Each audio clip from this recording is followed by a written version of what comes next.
He says, why don't you come to Yeshiva Tana and learn there? Sit there. I said, I'm not a Magachir. What do you want me to do there? He says, no, just sit and learn there, because I want them to see that you're a fun bocher. You're a fun bocher, and you love learning. It's a nishkan stira. No way. Whoa! This is the first time ever someone verbalized my struggle of 10 years.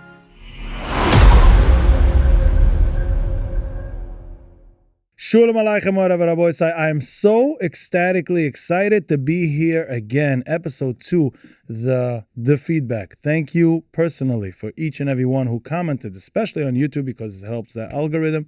But and if you're here right now and you're on YouTube, don't hesitate.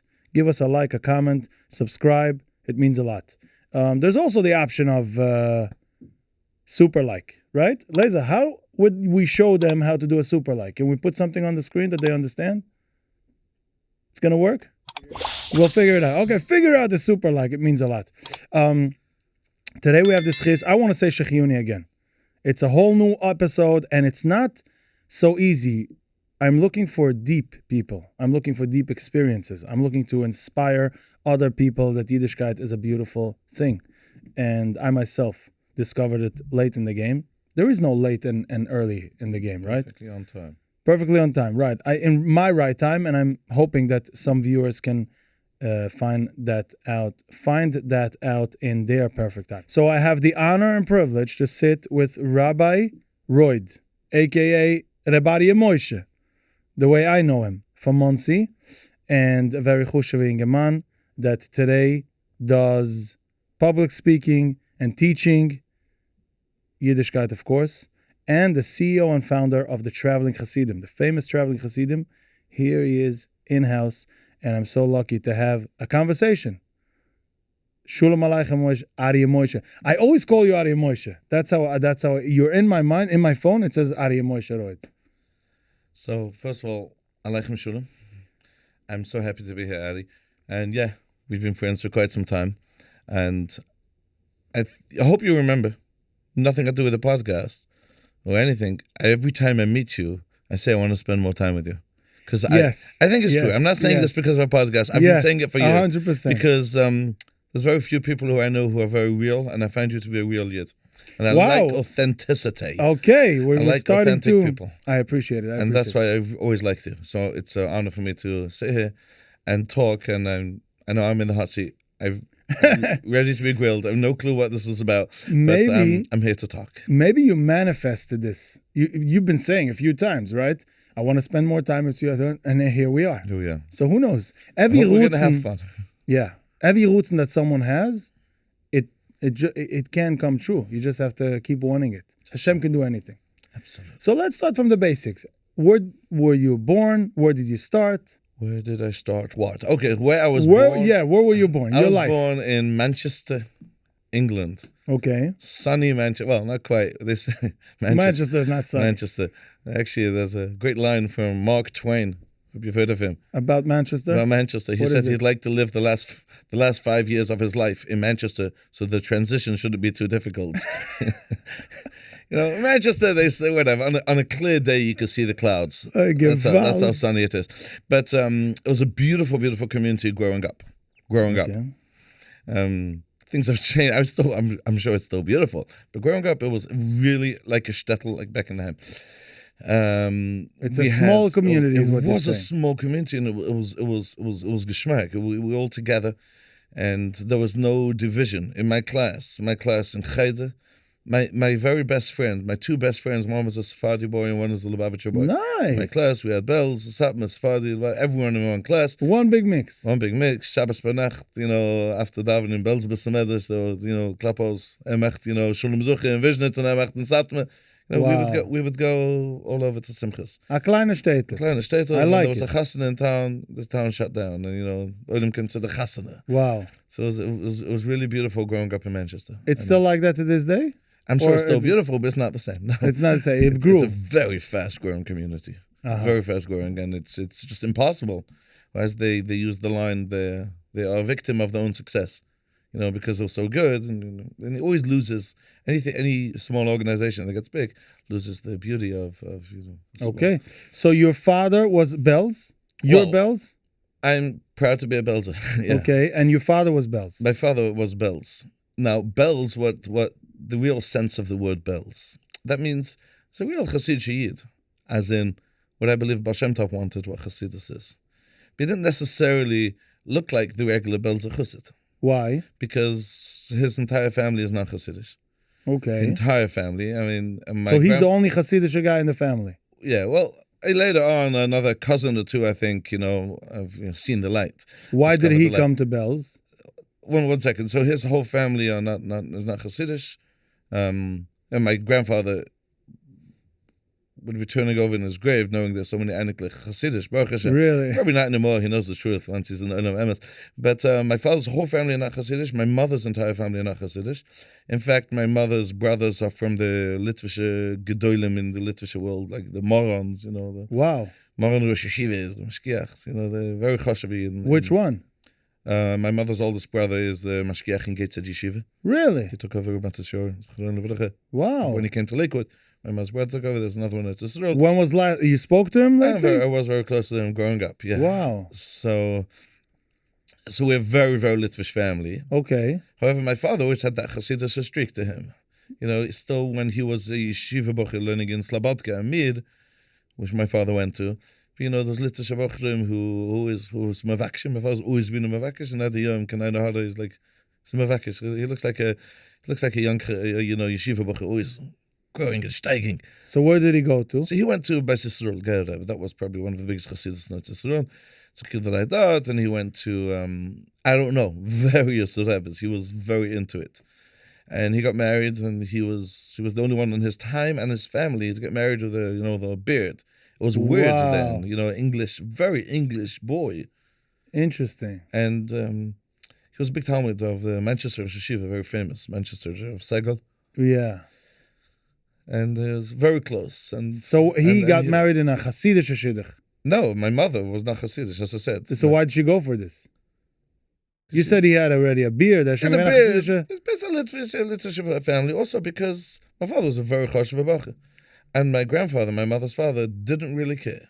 He wanted, my grandfather took one item as Sephardish.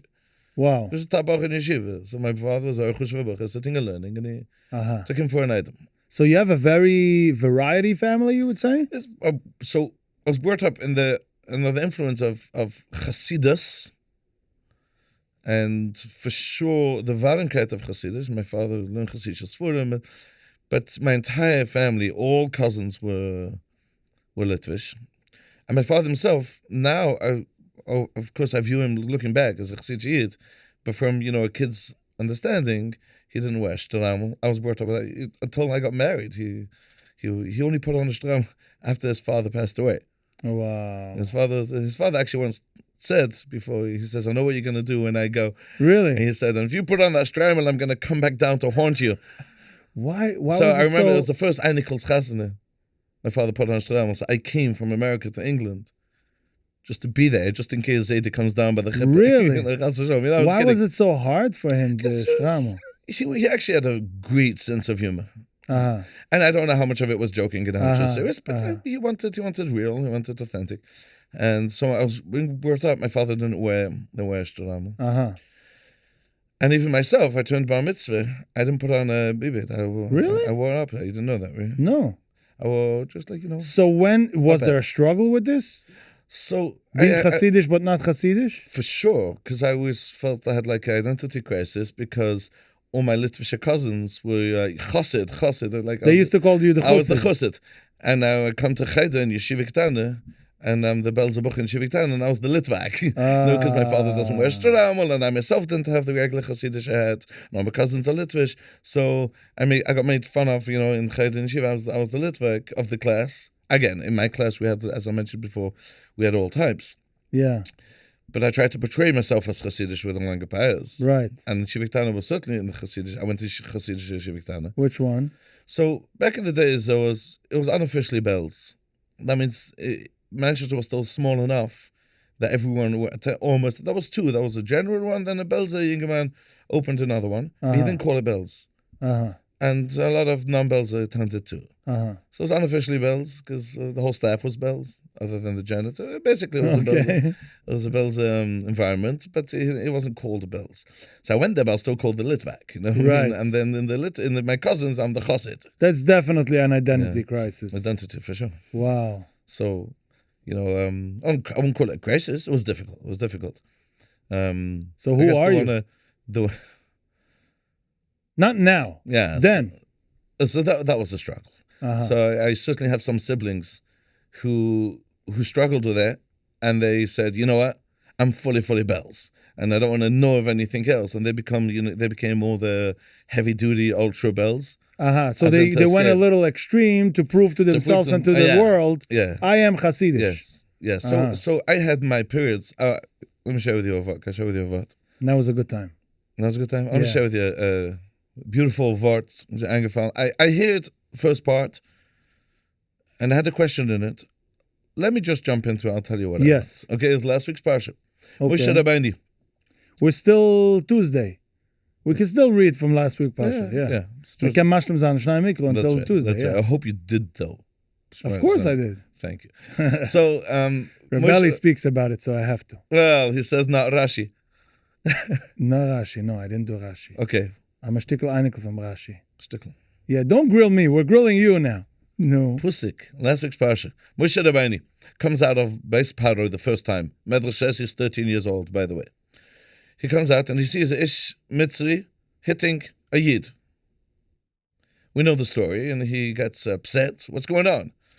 So it says, Pusik v'yif and koi v'koi. He looks around, nobody's looking, takes care of it. He took care of business. He took care of it. It's not so politically correct today. That's right. The obvious question is... 1 second. How come there's no marching against the Bible? You'd be surprised. There is. You'd be surprised. There is? Yeah. On many psikim, like this was wrong, this is wrong. So this is one of them, probably. Absolutely. Okay, good. I just wanted to make sure. You don't need to be familiar with that world. I'm not. I just wanted to make sure there is. Takes care of it. Kills the Mitzri. The problem is, next pusik, he goes out again. He sees two Yidden fighting, Dusam Vavidam, and he says, hey, what are you doing? Why are you fighting? And they said, you're going to kill us like you killed the other guy yesterday? So wait a second, someone did see it. Obvious question. I mean, you could say he didn't notice. You didn't look good enough. So the pusik is telling me Moshe Rabbeinu didn't have a 20/20 vision. You know what I mean? What's the message? And many pshutim. Rashi has one pshat. I want to say the pshat. Also, Moshe Rabbeinu lived by Beis Paroi for the first 13 years of his life. Right. His father's the arch enemy of the Jew. His stepfather. Right? Yeah. He lives in the Hitler of the day. Yeah. Right. So he probably is proud. He's probably proud of that. He's identifying himself somewhat as the Mitzri. He also knows he's a Yid. He goes out and he sees a Mitzri fighting a Yid. If you put yourself in his shoes, wow, he must have had such an inner struggle, and his struggle was so real. Our struggles. Wow. He must have had such a struggle. Am I a Yid or am I a Goy? Mitzad echad, that Mitzri is doing my father's work. Great, kill all the Jews. Jews? My brothers. He must have had such a struggle, inner struggle. He doesn't know if he's a Litvisher or a Chassidisher. Wow. So I heard once of art, but I have to take it to the next step, because I want to say the beautiful idea. Vayifan koi v'koi. He looks at his Mitzri side, then looks at his Yiddish side. Vayaki einish. I'm a nobody. I'm not a man. If I can't come out of the closet, if I can't decide if I'm a Mitzri or a Yid, I'm a nobody. I'm not a man. That was a struggle. So what's he do? Vayachas ha-Mitzri. He kills the Mitzri with it. Kills the Mitzri within. And the Yid emerges. Now I'm a Yid. Wow. Kills the Mitzri. Now I'm a Yid. I would say beautiful it's deep, but it's not so deep that people can understand. I would say it's very powerful. It's powerful. A lot of people that have a crisis today, 2025, one minute he wants to be a Malach, 1 minute he wants to be a Galach. Ouch. That's a painful line. We'll get back to that soon. You can cover it. I can cover it? Yeah. Oh, it's something you mentioned, and it touches It triggers. That triggers me, that line. I took a Malach, I took a Galach. Why? Could we pause? Yeah. Can I continue the word? Yeah. I'll come back to this. Yes. Reminds me. Malach and Galach, yes. I'll remember because it bothers me as well. It's a trigger. So it's a nice word. I have a question on it. What's the question? Dusam Aviram rattled on him. He had to escape to Midian. Right. Moshe Rabbeinu. He comes to Midian. He helps the pastacha, the girls, right? Tzipora, eventually his wife. She comes home. She tells her father, someone helped us with a sheep. Right. What was her terminology? The Mitzri. Ish Mitzri came. Wait a second. I thought he killed the Mitzri. And you're the Yid. I guess Moshe Rabbeinu doesn't want to look like the Jewish slave. He wants to come out looking like the Mitzri. What happened? So that's a good question on that word. I think Pshat is, if you look carefully at the Pusik, it doesn't say he killed the Mitzri. It says, Vayach vayitmanayhi b'choil. He shoved it under the rug. You think you took care of the problem, you didn't. You know, you have a problem, and you see it coming up, you say, I beat it up. It's gone. It's not gone. Your problem is still there. It's under the rug. It's under the rug. It's always going to come up. Okay. Anyway, it's a famous terminology. Yeah. Shove it under the rug. This is what he did. So how did he take care of the problem? So here's what I want to share with you. That I think it'll never go away. That means Avdai put Moshe Rabbeinu for 13 years by Paroi. It wasn't a mistake. You can't say the first 13 years are garbage. I'm Moshe Rabbeinu. I want to be the Yid. How could you use that? Don't kill the Mitzri. Use it for how you could be great. And don't shove it under the rug. And not just don't shove it everywhere under the rug and take care of it properly and kill it. Don't kill it. Look at it. Use it. This is so tempting. I'm not going to do it. I'm not going to say the name of the guy who kicked me out several times. 1 second. Did you already comment, subscribe, liked, super liked? Come on. What are you waiting for? But use it as a ladder. Yeah. Thanking him is a whole new level, okay? We can talk a whole hour about thanking him. The idea of someone hurting you and then you became so big because of that, it's like they kicked me out. I had that personally. We'll get to that. When? With the Malach and the Galach? Or much later, another like thing? Traveling Chassidim, you know what I mean? My life. Wow, if they wouldn't have use it as a jump. What is it called when you jump stepping stone? A stepping stone. But more than a stepping stone, is part of your identity. So I think Hashem showed him this. He was fighting it for a long time. The Eibishter appeared to him the first time in the sneh. What's a sneh? The sneh is a contradiction. There's a fire and a bush and it's not burning. Wow. He couldn't look. You know why he couldn't look? Don't tell me Yiddishkeit it could be a contradiction. It's both. It's fine. Moshe couldn't see it. It triggered him. Pasha Shmos is your history. Somewhat. I mean, we can all find it there. But did you understand that he couldn't look? He couldn't look because it's triggering that the Eibishter or Yiddishkeit could be both. Yeah. It's either this or that. It's not. The snare is perfect. You have a snare. Hashem is in the details, in all the details. And the Eibishter's there. He's here with us now. He's with us in Besmedrish. It's all one big... That's right. But also in your who you are, take everything who you are and be that person. Because every piece of character, every character trait. Every character trait could be used for good and bad. So even if you don't like the character trait, that's right, you can still find where's the good in it. That's a very good example. That means you're not shoving it under the rug, you're not even killing it, using it. With us. So this isn't much of a heavy example, Litvish and Chassidish, and it could get heavier with other examples, as Malach and Galach idea. You want to do Malach and Galach? I just want to share with you. So my personal it wasn't a crisis, just wasn't some type of struggle. Should we do this? Should I go there? Or should I go there? Before the snare idea hit me, which it never did. Only looking back and seeing what I did. Should I go there or should I go there? Meaning which yeshiva? Yeah. So I mentioned before my uncle. My uncle is a mashgiach in Geitzet, yeshiva, and he once called me up and he wanted to meet with me privately. I was a good boy learning yeshiva ketana, and he saw my nature. And my older brothers went to Geitzet yeshiva. So my father felt like the type of person I am, I shouldn't be going to Geitzet yeshiva. So 1 second, your brothers are Litvish? No, so they went there and then they like bellsed out. How? Last year in Bells, yeah. So now my uncle called me and says, my father was afraid for me to go to Gateshead. Why? Because we're Tzia Chevra, man. Yeah, and if I go there, I'm totally lost. And in fact, he would say not just lost there. He said I might end up in the Israeli army. That was the line they would use on me. Really? Because I wasn't, in the box, typical. That didn't make you chashik to go to the Israeli army? People like... if I would have been born 10 years later, I probably would have. Really? It wasn't the dumb thing to go off the derech in my days. It wasn't the dumb thing. What is the done? If you have 5 or more entities, you should call FileRight. They take personally care of all the legal stuff, so it goes off your back. LLC corporation filing, registered agent, BOIR registration, annual compliance, independent director in all 50 states. Also, they invested thousands of dollars in a portal that keeps you up to date exactly where each entity is up to at any given time. Call them today, thank me later. So you're ready to go on vacation, but you have no idea where to start. Let me tell you about Lux Destiny, a personal trip planner with door-to-door service from literally in Borough Park all the way to the Antarctic Circle. And of course, everything in between, a history trip in Europe to a trail in Colombia with all reservations included, like the car, the hotel, the insurance, and the activities, all of it. Basically, you would not need a vacation after this vacation. I don't know, nobody in Manchester... It wasn't in. It wasn't in. No. It wasn't in. Today it's much easier. It's much easier. Wow. I'm sure 10 years later, I probably would have. Achsherdure. How do you explain Achsherdure in That's English? Right. What a wonderful generation. Yeah. So... אנחנו דור מצוין. That's right. Yeah. So my uncle tries to convince... He calls me over. He says, listen, you enjoy learning. Don't know what you're going to do in a Chassidic yeshiva. Come to us.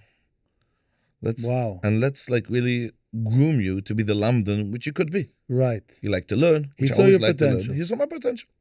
And he tells me, there's no chiyuv of kibbutz when it comes to Torah, which is true. Meaning, even if your father wants to send you to bells, you can still make your decision. Yeah. Thinking independently. That's right. It's a plug for later. Indeed. Thinking independently. Problem is, I was young and immature. I didn't have the guts. But until the very last minute, I was like, I wanted to go there. I wanted to strike. I wanted to go to Litvish yeshivas. And again, if I'm either Litvish or Chassidish, nothing personal, but I prefer the Litvish. Wow. Because of the learning. I enjoyed learning. Uh-huh. They learn deeper, they learn more excitingly. Their life revolves around Torah. Mm-hmm. And deeper. I like the more than the herring after the davening. That's right. Listen, you're going to get grilled by the comments. I'm going to let you say it. There is people who think that Hasidus still does have enough Torah to offer, and it's not shoved away. But I understand the concept. I understand what you're saying. First of all, Torah today in the Hasidic world is way better than 20 years ago, 30 years ago. Way better. Okay. But I think on both sides, they went closer to each other. The Litvishers started making kumzitzim, and they take Hasidische zingers. Absolutely. But still, just the way of learning. The Lamdische way of learning, which I liked. Okay. There's more than that. There's also more from a kindership perspective. I wanted to identify myself in that world more. Mm-hmm. Wasn't the actual learning, maybe? You didn't want to be called Chassid, Stamazai. That's right. So if I'm the Lamdan, I'm called the Lamdan. I'm fine. Uh-huh. So that was There's a lot of times that people learn because they want to prove something. That's right. So what happened was, I didn't end up going there. Because you didn't have the guts, so you followed your father's instructions. Should I share that story with the drunkard? Yes, please. It's just funny, but I don't know how many people in America know this. But it's English. Fine. It's a good story. Laser will for sure find the. I found this very funny. Till the last minute, I did not want to go to Bells. It was the summer. It was the summer of the year I'm going. Like 2 weeks before I'm flying to Tzarov for the new for yeshiva, and my brother was trying to convince me. Bell's a brother. Tried to convince me it's the best thing. He took me for a walk. We went for a walk. We went into a store, like a Costco type of store, like a grocery store in Manchester. And I was like, don't try to convince me. Bell's is awful. I don't want to go to Bell's. Bell's is not for me. Bell's has never been for me. It's just, Bell's is just not the right thing. Okay. So the drunkard behind me wobbles up to us. And again, a little intro we may not know. There's a famous Scottish whiskey called Bell's, Bells. No way. Scottish. And he wobbles up to us and he says, don't speak badly about bells. Fine whiskey. No way. And my brother, whoa, this is a moment. I wish, Hashem sent a drunkard to tell you. So that was funny. We joke about it. Wow. I'm not the type to take signs. I think you're the only Belzer that found a guy to tell him. To get a drunkard to send me to bells. Yeah. Ended up going to bells. Wow. When was this? Not happy. Elul. Happens to be, it was Cheshvan. My sister got married in Elul, so I went a month later. Not happy. Very unhappy. Why? If I'm going to bells, from the bells yeshivas, let me at least go to Haifa. Mm-hmm. Ended up in the exact opposite as Haifa. If we could discuss it. I think you shouldn't. You think I shouldn't? I won't say that I was in Bnei Brak. Fine. And I said, that's it. I'm done. How long after you came, you said, that's it, I'm done?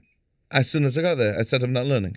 Wow. And it was interesting because, again, I was in London. I enjoyed learning Yeshiva Ketana. And I put on defense mechanism? I don't know what you call it. It was like, I'm just angry. I'm going to get You're back angry for getting to bells. Am I then a Chassidic, am I then a Litvish Yeshiva? Or I'm in Haifa? No, I want to back up a bit. Who helped you understand that Haifa is a good place? And my brother-in-law who had just gotten married. Oh, wow. Was a Haifa, very geschmacky Ingeman. Uh-huh. But also I knew something. I heard about Rebel, whatever. I heard. Now I want to back up. Another reason I wanted to go to Haifa. So this is where that gets a little sensitive. So because I was brought up more in a literature environment, then things which were in the literature world perfectly okay and kosher, and the Chassidic world is not so okay and kosher. Lemushel, for example. Football, as Americans call soccer. Okay. So I would spend my evenings playing soccer in the local fields. And this was normal. Very normal. And now all my literature cousins and literature friends, and sometimes there would even be a goy or two who lived in the area would play along. I personally would play sometimes with the goy in football. And now, not just now, but then, when my Chassidic friends, that was like the end of Chayda, I would go there and play. And now, when I come to Yeshiva Ketana, it's a Belzi Yeshiva Ketana, and I'm learning, strong, and then I play football, and then I get comments of what you said before. Wer bist du? Einziger Malach, einziger Galach. And that hit me so deep because that's what triggered you. Galach, I'm not Galach. Enjoy football. It's goyish. I'm holding back, brother. I'm holding back. You're triggering me now. I want to say, I think the fact that being called a galach for playing football is one of the most stupidest things that we are doing to ourselves. For sure. And it includes everything on that level. It hurt me so deeply that I remember moments of, I need to make a decision. So Litvish and Chassidish was a semi-decision.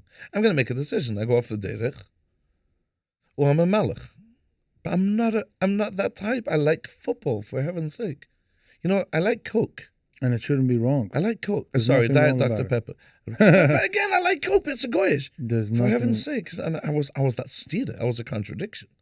And it bothered me so much. And I remember once, I'm just reminding myself now, because things are coming up. Outside of the Zmanim Yeshiva, I learned my own Masechta. It was before Art Scroll days. And I learned myself a full Masechta. And who made us see him? My friends, in the yeshiva, and I got comments the whole time, like, you learned it in English, did you have an English book to help you learn it? As if that's what everyone does today, but that even if yes, what is wrong English, about it? It was always a jab at me you like the Litvish world, or you could learn without you hit the record, enjoy a beer while you're learning. Yeah, enjoy a beer while I'm learning. Yeah. Why did Hashem create it? For who? And that was always the Adam Malachat Agalach. Was a line I heard too many times growing up. Not from my family. Wow. Looking back, I think that I thank my chinuch, because my father's he was more than okay with the things I did. Well, most things I did, but in Yeshiva Ketana. And again, the people who try to have tanas on those things, Adam Malachat Agalach. So again, if I go to Litvish yeshiva, I'm not a Malachat Agalach. I'm a big lamdan that plays football ben his manner.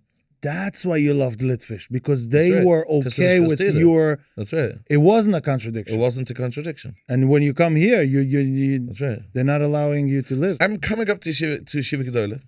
I have a name as a Lamdan, but also as the name as a Shaygit sometimes. But again, I never cashed in being a Shaygit. I never did anything bad. Right. That's bad. I listen to MBD music. And you were called a Shaygitz for it. For sure. In my time, For sure. Avram Fried was the biggest Shaygitz. Yeah, so that was the days just before Shiva Gedolah. There was the Chazak. You That's remember? it. Lebinyamin was the hit then. And we were going for listening we to were that. going. I listened to that very undercover. Nobody was supposed to know about It's it. a joke in my family. Like I would hide with one of my siblings. I'm not going to say who because they may be embarrassed, but like we did a virus together. We found MBD tape recorder, and we would listen. Biggest Avaira. And we would listen. So that was my but it wasn't just funny. It was very painful for me. Wow. Because I was torn because I wanted to be a London. I wanted to learn and enjoyed learning. I really enjoyed learning. At the Yom Hazeh, I teach Torah most of my day, and I inspire Freien. We can get to that if we get to that. But my greatest pleasure is to sit and learn. Wow. When I'm a little down, a little low mood, my wife tells me, like, you need to learn for 2 hours. Really? In a good wow, mood. that's I something. enjoy learning, and so Wow. I wanted to learn. But then so again, I had to V'yif and Koi was always my struggle. So you're in Bnei Brak. So again, 2 either weeks, go to Litvish, if anything Haifa. I'm in Bnei Brak. I made like demonstrate. I'm not learning. I'm done. all your nightmares. Yeah. How long did you survive? All my nightmares. So I was there a couple of months. There was a trip there, and the yeshiva went on whenever it was a Shabbat, a trip. Friday afternoon, a group of Bukhrim brought along a ball. We played soccer. And I said, finally, ich kann sich nehmen lernen jetzt in Bnei Brak. You know why? Because I could play now 2 hours soccer. I'll feel at home. Then I could bring learn. you back. That will bring me back. That was my moment to Yeah, bring but me back. what triggered you now?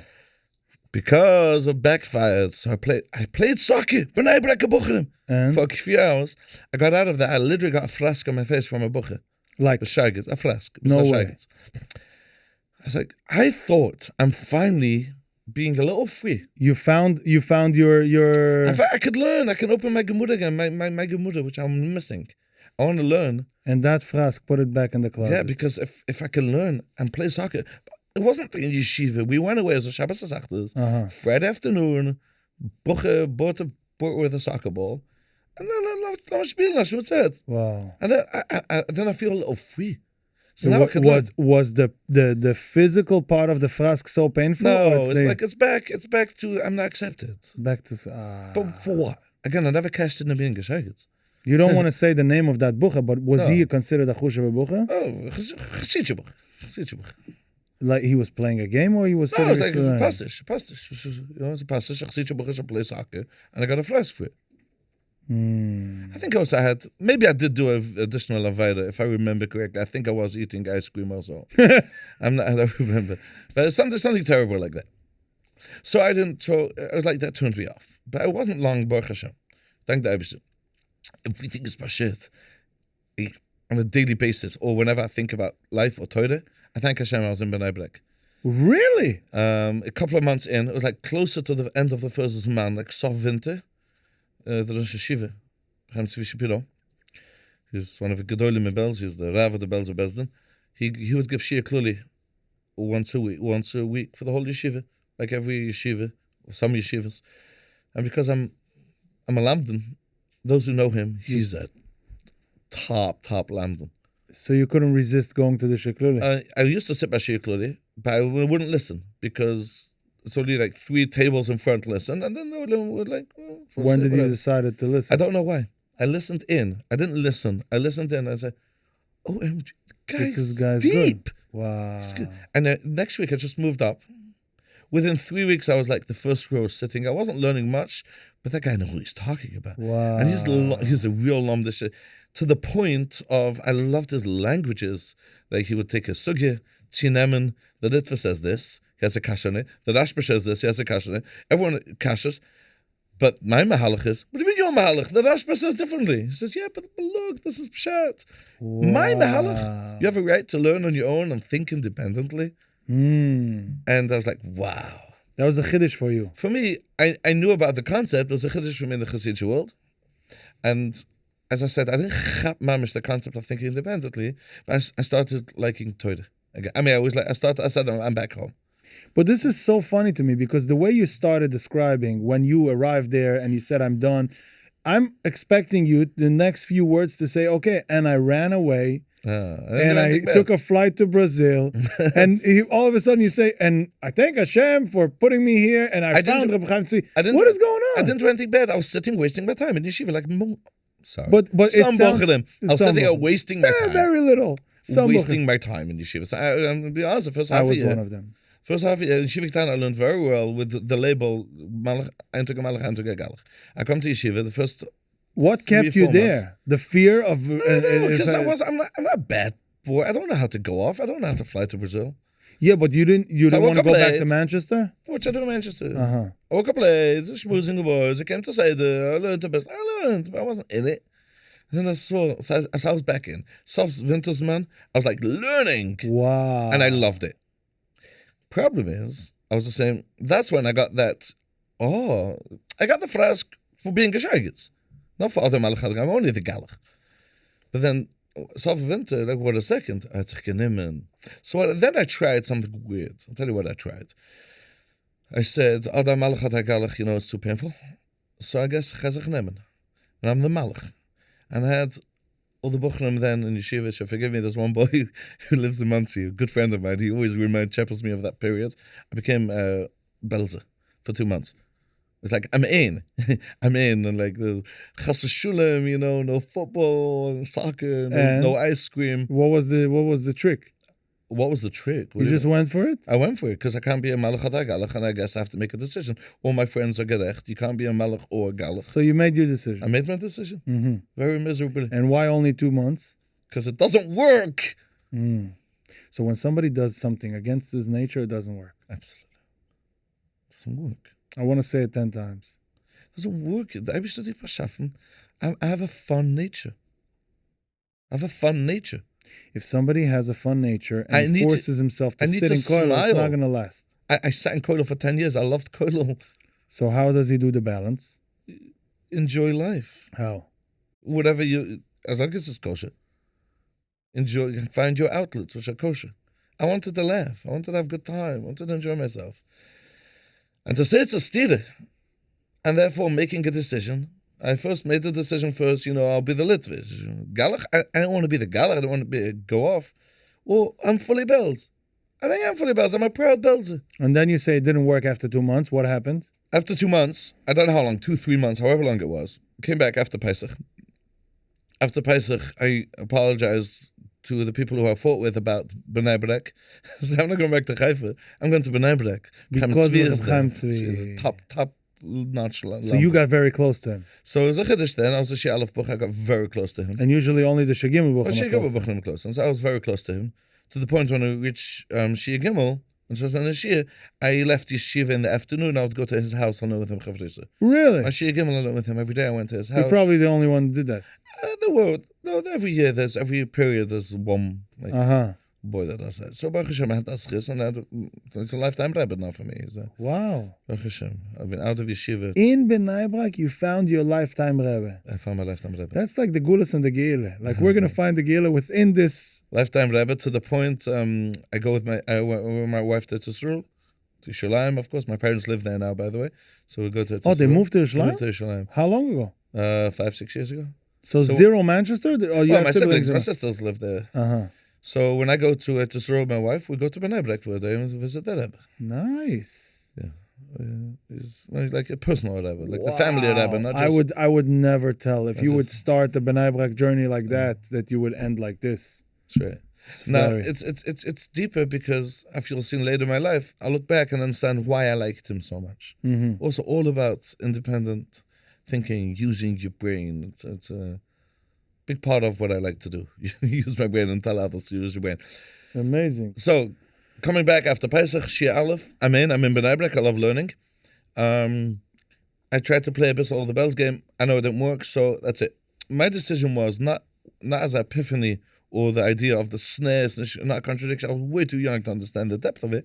It's just, it is what it is. It is what it is. I'm a malach. I love learning.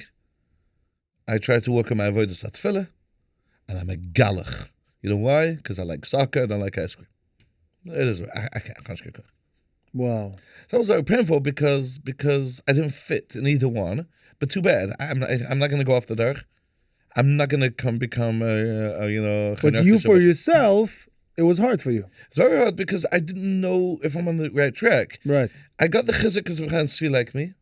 And Reb Chaim Tzvi himself, you never discussed this. I never discussed. He was my Rebbe in Torah. Mm-hmm. I never opened up to him. Never did. Did you open up to anyone? Not then, for sure not. Mm-hmm. No. Much later. So I spent the next 2 years in Bnei Brak, really steiging, loving learning, beginning jabs all the time from different bochrim that you're stira, your contradiction.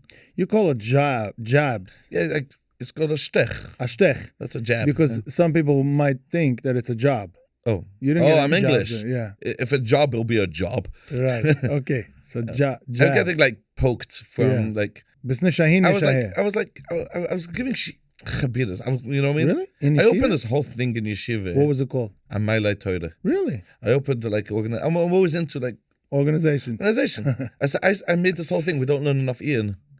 We have it. Why we're not learning Ian? I got buchrim. It was a whole mapaycha yeshiva Wow. to the point of the mashgiach of Yerushalayim and Rishon. Remember Rishon? Yeah. The other yeshivas, they called me to set it up in their yeshivas. Really? Yeah. So we made this whole thing that buchrim should be more involved in learning Ian. Shechazah the sigyas, and write down. I would take all the buchrims that wrote the sigyas. I would take it to a printer. I would type everyone's mashirim. Really? All the buchrim that wrote the sigya, That I would takes take it forever. to a typer. Is that a typer? I would did take it, and they would print it up. Mm-hmm. And then we made every single week came out a kintadas of all the buchrim that typed the sigya. How long did it last? 2 years. When I was in Shiva, it lasted much longer later. I remember such a name. And part of the thing was every Friday, which there was in my days there wasn't much of a Seder Friday, or have a Seder or whatever. A bucher would get up and give a shir to his whole yeshiva, a sigya on the sigya. Give a shir. Nice. Yeah, it was So part your of, mamas were pumping So I the opened Litvish around in the Chassidic. yeah. And again, the other yeshivas tried to copy it. They called me, we went down and opened it in other yeshivas. Nice. We're very into learning again. I was doing that, but with the students. So it's getting late. Don't look at the watch. I don't even know what time it is. Yeah, you're right. But I wanted to say something about that. Amayla Torah. So giving shit. Oh, to the point that we were so into the literature learning, I went to the Gershon Edelstein. He was The Rosh Yeshiva. Moron. Wow. Gershon Edelstein. He used to go to mikvehs in Belz Chamesh. Yeah. Right behind the Right yeshiva. behind the yeshiva. So I would walk him home from mikveh Friday afternoon to his house. No And way. I'll talk to him and learning the sugya we would do. Who gave you this idea? My literature guts of talking and learning with Gedolim. Today, people would pay a lot for it. For Baruch such an Hashem. I had the opportunity. schus to talk and learning with a lot of Gedolim. Really? In Baruch Bnei Brak. Kowalski, I would go to his house and talk to him. Yeah. Friday afternoon. You know what I did Friday afternoon in yeshiva? I don't want to know. You're on camera. Yeah, I went to Mifiyat Tzvi, which is the other side of Bnei Brak.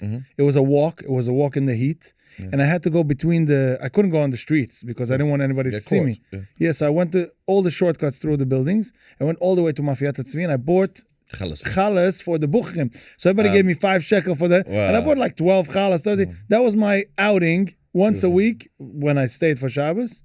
To go all the way to Mafiyat Tzvi, it's like a good half-hour walk. And come all the way back with gechapte chales. Buchrim, that was one period of time in the ganze time of yeshiva that they didn't write down if you're in or out. Anyway, let's move on. So I got engaged, Baruch Hashem. Has a Mazel good tov. name. What age? At the ripe old age of 18. And What? How did you make it to Shir Dalet if you're? I said I 18? skipped 1 year Shiva Ketana. So you came in early. So I came in earlier. So, Steve Ben Almo, the youngest. yeah, so it was a mala because I had more time with the Prince V. Because that was I was going to. So you were in Shir Dalet, but you were just 18. Yeah, I got and engaged. they grabbed you. Whatever, I got Baruch engaged. Baruch Hashem. You got engaged And- to Monsi. In Muncie, and it was my shver wanted to take it's a very toiletige home. The Lamb of Yeshiva. They wanted to have a good boy, and Baruch Hashem had a good name. They say a shidduch is bashet. If I doubt my shver would have really known that I like soccer. I don't know if he would have taken me. Really? But he knew I'm a Lamdan, and I was a good boy. I got a good name. I got engaged. So it was a great man in yeshiva. I'm engaged with daggers, and I was learning well. I came back to Manchester 2 months before I got married. My anniversary was last week. Mazel tov. 20 years. 22. 22? Oh, you're mamash ahead of me. I'm getting to 20 now. Baruch So I've Hashem. got something to teach you. Yeah, we're only 2 years, 2.5 years apart. So, Baruch Hashem. You say I've been married 22 years. It's been my best 15 years of my life. Okay, that was a joke. What was that? Because it's always the first few are difficult. She said I've been married for 22 years. It's been my best 15 years of my life. Yes. I get home and I meet my old mashgiach, or Rosh Yeshiva, you know, calling from Yeshiva Ketana in Manchester. And I'm spending now like a month and a half to 2 months in Manchester before I get married. And he says, what are you planning to do? And of course, I was learning, so I wasn't going to have a job. He says, do you have any major place to learn? Well, I mean, what's your plan? You're going to the yeshiva, check into Manchester yeshivas? I said, no, I'll sit in Besmedrish. I'll find the Chavris. I'll sit in Belz Besmedrish and learn. He says, why don't you come to Yeshiva Ketana and learn there? Sit there. I said, I'm not a Magachir. What do you want me to do there? He says, no, just sit and learn there. Because I want my buchrim to see you. Because I want them to see that you're a fun bucher. You're a fun bucher. And you love learning. It's a nishkan stira. No way. Whoa! This is the first time ever someone verbalized my struggle of 10 years. And gave it a hechsher. I gave it a hechsher. And said you're okay. Meaning he told you, without knowing what he's saying, he said, I need this. You're healthy. He says, I want my buchrim to see this. Because so many buchrim want to steig. Because I remember the days of wanting to steig. But if I want to steig, which means I'm going to have to start wearing, a schmitzige rekel and messy or whatever, and not enjoy ice cream anymore, I don't know if it's worth it. Which, by the way, it is. The beauty of Torah, it's worth giving away everything. But Bucher's not going to buy that. But he says if he sees you, and you know how to have fun, and you have a good sense of humor, and Diet Coke, so then my boys are going to see, it's not going to see that they're allowed to learn. And I was like, wow, I've been waiting for this hechsher for years. So not only did he okay you, he said dibista digme. How do you say that? Your role model. Role model of be yourself. Of being and embrace yourself. And fakert, it's a kiddush Hashem. To be someone to be looked up at. And lately, I've been using this term. I didn't it was like my story, but I tell so many people, do you know what the biggest kiddush Hashem is? Men and women. To walk in the street dressed idle, Chassidic, frem, with a smile on your face. Because if you're walking in the street dressed Yiddish and with a frown on your face... This is the biggest kosher vlog in the world. What a day!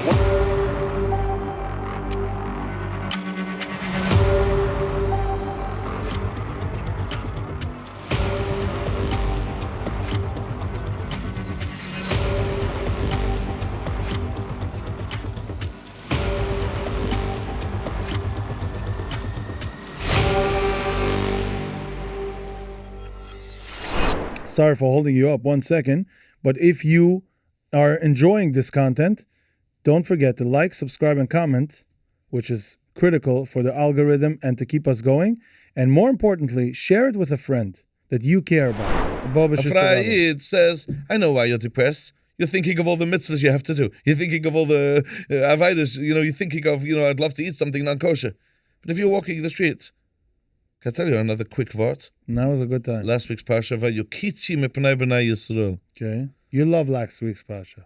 Vayukitzi mepnei b'nai Yisrael. Simple pshat is, Yaakov Avinu comes down to Mitzrayim with a small family of 70. And suddenly there's millions of them all over the place. What are the non-Jews going to say? Like, those Jews have taken over the place. This is Vayukitzi, sie haben sich geekelt mepnei b'nai Yisrael. But Rashi says, Kutzi b'chayayhem mepnei b'nai Yisrael. What does that mean? They were disgusted of their own lives. What does that mean? I think pshat is a goy, a fry yid, looks at a yid, Haimish yid, and says, I feel so bad for you. You've got 613 mitzvahs. You must be so depressed. But when they meet us and they encounter our lives, they see we have so much more chiyas and happiness with all those restrictions. They start hating their own lives because they say, you with your restrictions are happier than I am. Yeah. When I could do whatever I want and I do. There must be something you have and I don't have. And Lemushel, when they see a Shabbos table, I'll say Shabbos table. kibbud avuayim, Anything. those are things that are very visible. That's right. To see the difference. That's right. Or if I say, even if they don't understand what it means learning, if you see someone learning 3 hours straight and his face is just radiant, full of radiance, what is it? I can't explain. But I don't eat pork or shrimp, but somehow I'm happy. Wow. And that's the Kiddush Hashem. So I remember the first time I got an okay, I was 27 already. And I lived with such a contradiction. I'm not going to go into tziglach, your level, my level, bechlal. I had my own contradiction all the time. In yeshiva, I didn't want to learn. I was also upset. Shivtana shon. But I got up every day at 5 a.m. Because you had to? No, because I wanted to. Because I chapped the mikveh before everybody. It was a small mikveh, so I wanted my peace of mind. And then I chapped a blat gemura before anybody sees. Interesting. Every morning. That means you wanted to learn, but you don't want anyone to see that you like to learn. Yes. Wow. Because I couldn't find my place by the Gitte anyway. I was so gefragt.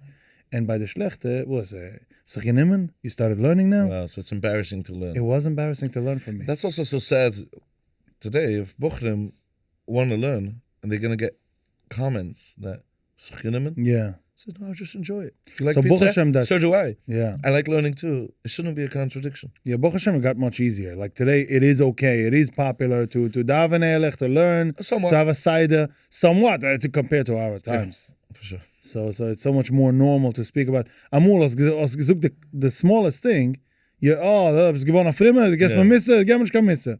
Today, it's much more normal. But you know what? Especially someone coming from me, ich kann sich nicht geben misse. Because you're the guy that likes pizza.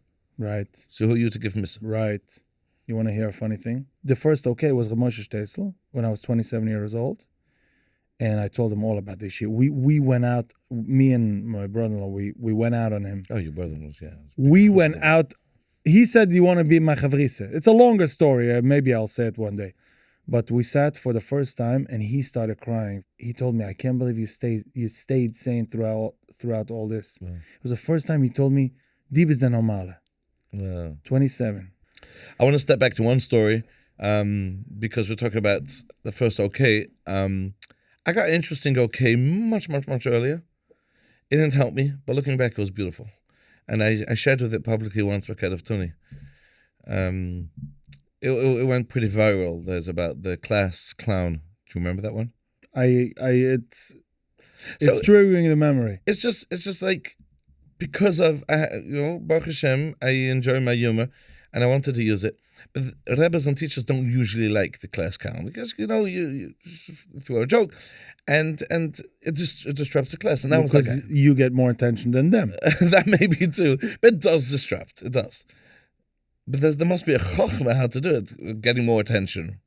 So I was very young, and I don't even remember what I was doing, but I do remember that I was the class clown, and I got kicked out pretty often in very young age. Like, Letzunas. Letzunas is a trigger word for me. Really? I before Google, or before, I tried to find be'emes the definition of Letzunas. Because I was known as a Letz. You were told that you were the Letz. I'm not a Letz, I'm a joker. Okay. You know what I mean? I have a good sense of humor. It doesn't make me a Letz. And I was like, I used to fight back. Later on, Let's mein macht weg, spetten from ehrliche things. Right. But I was always known as a Letz because I guess there's no better term They don't have a term for someone that has a sense of humor. So anyways, I was that kid. We had English woman teacher. She was an old lady then, she still is. I don't know, can I know how to... Mrs. Margulis. And the first few weeks of her class, she kept that there's this troublemaker. And I wasn't a troublemaker, I just like jokes. I come one day to Cheder. She had brought from her home, she bought a big board. The whiteboard. Back then it was chalk and the blackboard. Right. And the whole room would smell of the chalk or whatever. You and get it made you chills, yeah. Anyway, she bought a new board, she hung it up, and she wrote at the top of it, Aria's jokes. Beginning of the class, beginning of the day, she would call me up, she said, share with the class today's joke, and I'm going to write it down. No way. And I gave you the full validation for the day, and I sat quiet all day. And it saved her as So, well. It saved her. As you said, the Wow. kid gets more attention than the teacher. So here, now you're my assistant. I had to start the day with the joke. This is genius. She's a genius. And I never kept how genius it was. Wow. And it was a joke in the family years later that Mrs. Magulis was like my Aria's teacher. We don't know why, but she brought me into the class was I'm allowed to say a joke. I would get up and say the joke. This is amazing. Amazing. That's chinuch. 40 years ago. This is Not amazing. 40, Yeah. 35 years I ago. have so much ideas. I have one of my sons is very creative. He can make pictures, cartoons, like mamish on a professional level. He's young. And I always try by the PTA to tell the Rebbe, maybe he should do the picture of the week or something, you know? Bring him into the class. That's like relevant to what you're saying. Yeah. That could be amazing. Maybe we should bring Mrs. Magulis to teach here. Anyway, moving on. Moving on. So I got America. married. I got married in Muncie. Now, I don't know what you know what Muncie is 30 years ago, 25 years ago. I don't. Now, I'm not going to go into any details, but I decided for 2 years I was the Malach and the Galach and I'm pushing it and I'm fine. Yes, I had a moment of Yitzchak Vin saying I'm okay. I guess I know I'm okay. I got married in Muncie and I can't play that game because it wasn't accepted. It wasn't accepted in Muncie. Where in Muncie wasn't accepted? In Shield? Where are you that it doesn't get There's one accepted? Shield back in this, 25 years ago. So in Shield, they don't know where to put you? Yeah, because again, I went straight to the Ian Coil. I'm the London. Right. And I thank the when my year, I got married, Tivus, that cheshvan, 2 months earlier, a Coil Ian opened in Muncie. Aha, perfect for you. Perfect. I met the Rosh Chabire als Chusen. He was looking for candidates. Nice. You know, in Rosh Hashanah in Belz. And he, I'm excited. We're going to learn Litterstyle, learning Nosh Musikim, we learned to call. And I actually went through 10 years. We covered all the hard things, Vomas Ksibas, get the condition. I learned to be Ian. And I'm very thankful. This is a good foundation of after Mechasna of learning. But again, I couldn't push both. Wie klappt the sauce? When does you're not playing soccer in the Koilel?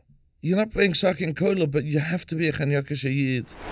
Sorry for holding you up 1 second, but if you are enjoying this content, don't forget to like, subscribe, and comment, which is critical for the algorithm and to keep us going. And more importantly, share it with a friend that you care about. Meaning, lemushel, what happened? Just all the looks and the vibes, and they were so. I don't know how. Looking back, people control people. I don't know how we did it then. Wow. But it was like I got comments. Your glasses are too fancy. Aha. Am I in yeshiva? But yeah, I got those comments. And I did. I had plastic glass. I couldn't handle it. I was like, I'm a Chassidic. Don't worry, I'm a Chassidic. And I did. I was like the Rosh Volka guy for a period. And I tried. It was such difficult years at the beginning again because I want to establish myself as a Chushav man. Wow. And I'm not making it. I couldn't make it into the Chushav man market because I'm just not. I am. I'm learning and I'm davening. It's just the glasses, there's those minute things. So these minute things change everything. I wanted to be myself. Wow. I wanted to be myself. And it was so difficult. So what happened next? I don't know the moment, and I don't have a moment. But looking back, I never fell for it for too long, and I had to come out and just be myself. Mm-hmm. That was a major change in my life. It was about 6-7 years after my chasna, when I got involved in Kidduv, and I'll tell you how this all began. I was, you know what? Give credit where credit's due. Rabbi Yoel Aronson's a chrone levruche, Chushav Yid in Muncie. How did you get to know him? His son was a friend of mine. Okay. I don't know what exactly the story was, but I went to his house. Okay. It was so weird. I knocked onto his door. He opened up. He was on the phone. And as I walked in, he was on the phone and he goes, "Oh, there's a Koilel guy at my door. He'll probably be able to answer you. Here, take the phone." And I'll go, "What's this?" No. He has questions in Yiddishkeit. Take the phone. 1 second.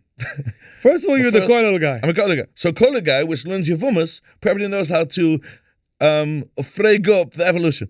No way. I'm a Koilel guy. Who was on the phone? So I said, "What's this?" Talk to him. He said, "Hello." He said, "His name is Marvin. And? lives in Texas. And He's an atheist. And he asks questions. for Yoel Anderson. Yeah, because Joel Anderson signed up as a partners in Torah Chavrisa with him. And the guy started asking heavy questions. I don't believe And Yoel it. says, you probably know the answer. And I don't know the answer. And by the way, Yeah, how many Kohen Galat know the answer? nobody. Do we want to talk about it now? We could. It pains me. I don't know if evolution is something you have to have an answer, but you do need to have an answer. To the basics. You have to have an answer what you're doing here. You know, it's insane. Nothing in life do we do without knowing why we do it. You don't go to the airport. Besides being Jewish. You go to the airport and someone tells you, hey, Ari, like you're in the airport, where are you going? I don't know. I'll see. You have your peckler. Yeah. But, I know where I'm going. But life, where are you heading? If I have a mitzvah, I'll do a mitzvah. I think I'm in Koilo now. Maybe one tell. What? Do we have an end goal? Do we? Yeah. What's your end goal? To enjoy the presence of the Eibishter. To live and enjoy a relationship with the Eibishter. And everything boils down to that. Once you get that, Shabbos isn't the outside mitzvah. When did you get that? Oh, so that's where my kid of journey started. So you're holding the phone with a Marvin in Texas. Marvin in Texas happens to be the Aniko for Balatanya. Really? That's also something we should talk about, that we think Frei Yidden. What came for Chassidische families. Yeah, what insurance do we have? You know what I mean? Yeah, wer sucht für wie ins Kimmen. Yeah. And he's like, so I got the schmooze, made small talk, and says, Marvin, I'd love to stay in touch with you. Let's exchange numbers, and we'll talk. And I told Yoel, like, thank you very much, but what are you doing to me? He says, I've been talking to him for a long time. He has good questions. I think you can figure it out. Fine, I'll do it for you. Wow. I did it for you. So I had a very good friend in Muncie. You know him, Eli Bennett. Yeah. The Chazen from the Traveling Chassidim. He's everything. He's a tzaddik. He's a tzaddik. He's a heart, and he always sings the Havdalah by... he's a deep thinker. You can put up a Gita Havdalah. That's right.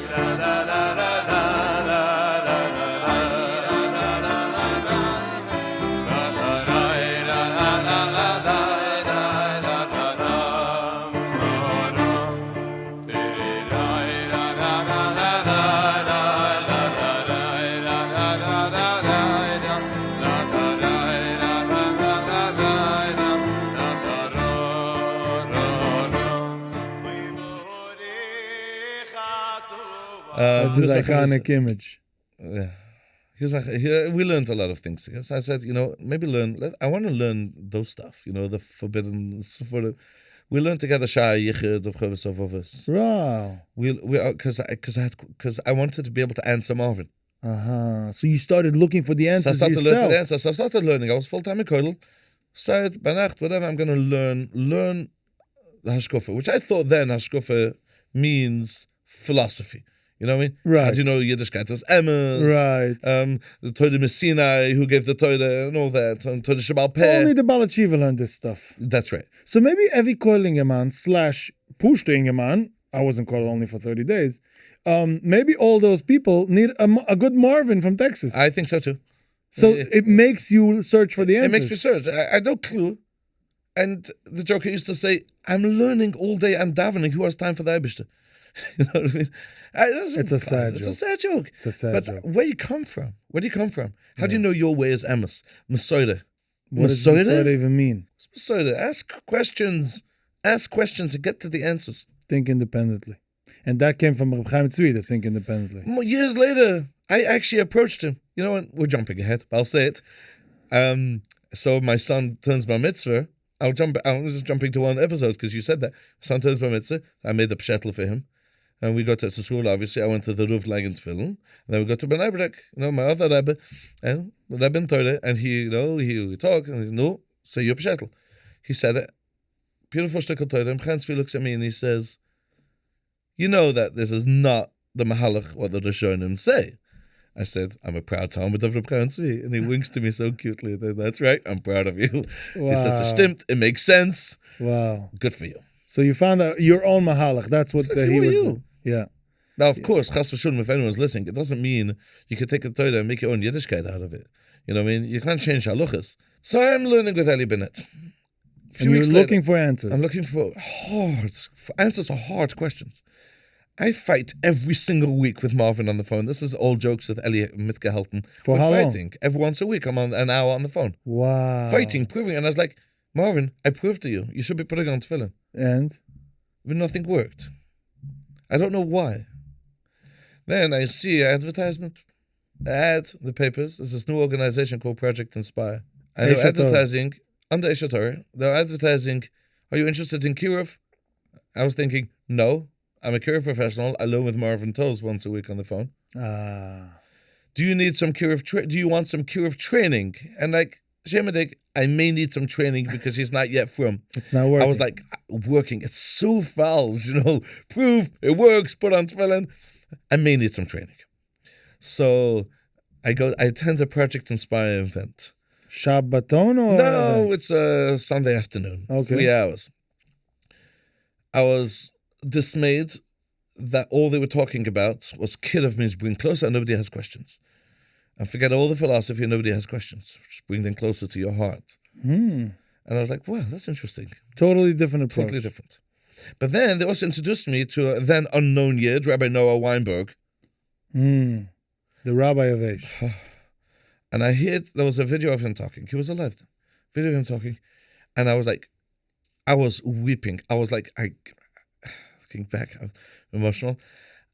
I found something which I never knew existed.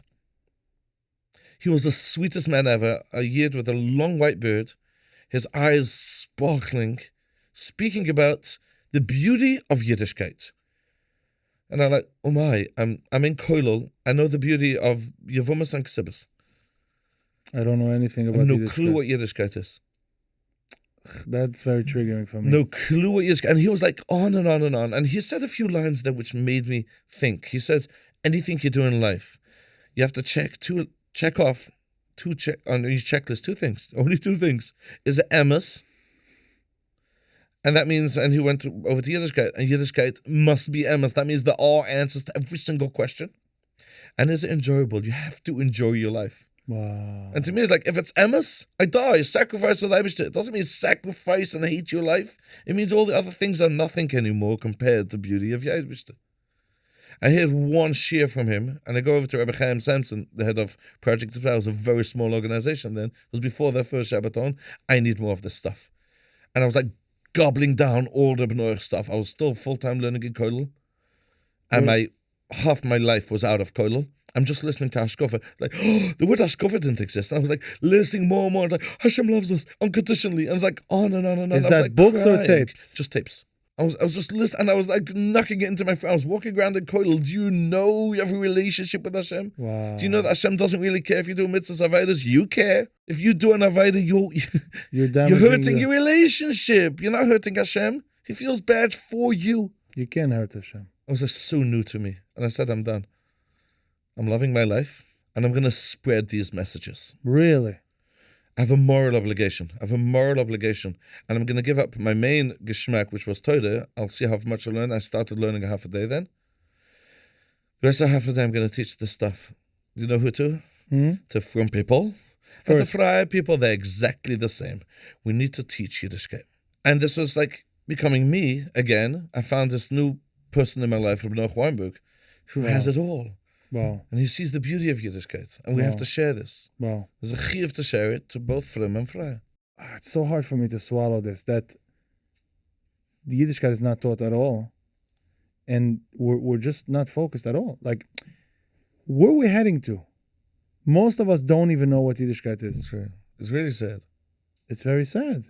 And Rabbi Noach would teach, and he got a lot of flack also, Kegel, what he's doing. And he would say, yeah, the Olam Yeshivas are doing a tremendous job. They're learning, they're davening, they know halachas better than 50, 60, 70 years ago. We have only 10%, which they don't have, us and Eish. But it's the first 10%. It's the basic. Your Yiddishkeit should be based on this. It's the 10% that's going to keep you above the water. Sure. It's the 10% that's going to keep you close to Hashem and any... And your spouse, and your children. And without this, there's no basis. Wieso sagt man Yisoidus? Foundations. There's no foundation. That's what foundation means. You can build a building on a foundation. So we have buildings. Yeah, and they're falling. They're toppling over. Shulam Bayis buildings are toppling over. Marriages are toppling over. Yiddishkeit is toppling over. And how are people trying to fix it? Another gezaira, another takuna, another don't do this and don't do this. Pasnish and Jens Pasnish. That triggered me so much. Stop. Build the foundation. Give them a hug. Well, for sure, give them a hug. You said that you were trained by Project Inspire, that they will be closer with just... but if you have foundations. So it's all about, don't do this and don't do that. So you're going to hold them for another half hour, another hour, and then they'll platz. Forget about all what's pasnish. Teach them foundations and love them. So there are people who would focus only on the basics, but they would forget about the rest of the building. Of course. That's also not right. Of course not. That's Reform Judaism. I love Hashem. You can't just be, Yehudi Balev. There has to be some Lamaisa. Cardiac Jew. Right. You have to actually do, of course. But not only Lamaisa. And then I'm more than okay. Having known that, you can bring back everything in. I'm now proud Belzechusit. Besides, I've got to talk about Belzeruv, how he helped me personally. But Lavish, because I'm a proud Jew, I get it. Right. We should have the Chassidic Gedurim. Yeah. Because it keeps us. But that's not what Yiddishkeit is. No. Yiddishkeit is just an addition. And Yediyas Hashem and understanding that everything we do is davening is having a conversation, talking to the Eibishter. You said you have a good relationship with the Ruv. What's that? Oh, so when I started Traveling Chassidim, so if you want to back up to Marvin, so One second, you didn't start Traveling Chassidim yet. I didn't. So tell me Project about Inspire pushed us as in I went more and more to events of Project Inspire. And you got so much of the stuff you wanted to start. I wanted to share. And Rebbe Chaim Sansa would push me, do something on your own, do something. So I would take Eli Bennett, who was my friend, is my friend, and you won't believe it, we literally knocked on doors in the area around Monsey, in Nyack, Spring Valley, in Nanuet, New City. We're not going where we saw. What is it? Places of Friar people live? Yeah, places around Monsey. We saw all mezuzah on the door. And you knocked on. So we planned once a big Simchas Vesasheva. Yeah. In Monsey, gave out flyers and we knocked on doors. We invited people to Simchas Vesasheva. We had a email out. We made an email address. Sign up for that. And so the whole Elul, every day, me and Eli would knock on doors. For the Simchas Vesasheva. For 2 months from now, there'll be a Simchas Vesasheva. That would be our first kiddush event. Why would someone think about something in 2 months? I guess they're not Chassidic. Maybe, they're not Chassidic. They have a calendar. So we had a beautiful advertisement, live music, a lot of food, whatever. And they would come in 2 months? Isn't that too religious for them? That's an assumption. Some people would come. How many people do you think signed up? How many? 0. Oh, wow. That was our first success. We tried. First success. We tried. With such pride. We're making an event. Wow. Nobody signed up. We've got to try. So he deserves credit, Ali. We have to do something. And then, out of the blue, the Eibush hat uns etwas geschickt. Like?